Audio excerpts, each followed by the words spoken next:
we have issues with compliance. When we were here last time, I behaved like a good democratic minister and said, look, you guys, let everyone comply. We have 11,890 NGOs registered in Kenya. Out of those 11,890, about 9,000 are the ones that are active. And out of those 9,000 that are active, only 3,000, just about 3,000, have filed compliance reports. It means 6,000 NGOs have not complied, and it means that we have in our books something like 2,500 NGOs that are just briefcase NGOs, or they were registered by individuals, so they shouldn't be called NGOs, they should be called NGIs, non-governmental individuals. So I ask good people that let's comply. It's good for all of us. Because when we comply with the regulations and do what we are supposed to do and file our reports, one, for my colleagues at the Ministry of Planning and the National Bureau of Statistics, it is easier to get accurate and reliable data for planning, especially when it comes to engagement. Secondly, it's good for us because when we plan to engage, then we know who we are dealing with and who we should deal with.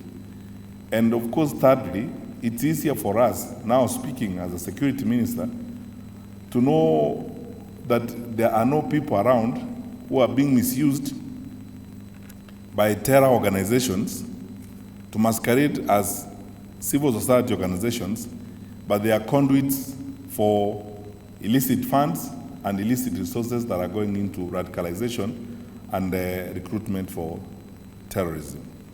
So you will allow us to be a bit strict and do the right thing.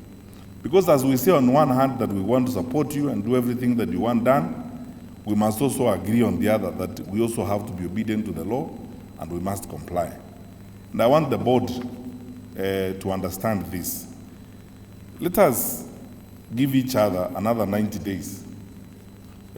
Because these people have records, they have filed documents, they have records. When you leave here this week, write to them, call them, especially those who don't comply, and tell them, good people, let us comply, let's follow the law. And after 90 days, those who don't have complied, we will assume they do not actually need to operate as NGOs because they are not interested. Because if you are interested in operating, then you should also be interested in complying.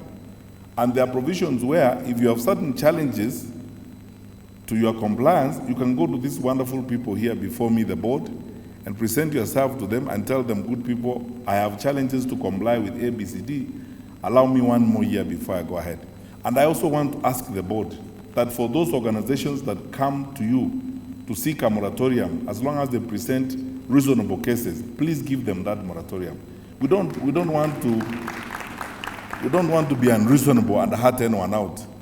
But those that don't turn up to seek a moratorium, those that apply and disappear, and those that register and their records are not known, my friends, we also have a responsibility to our population. Because if tomorrow we look around documents and investigation and discover that we registered institutions that were finally abused by terror organizations because we were not careful in doing our work, we will also answer to the people of Kenya.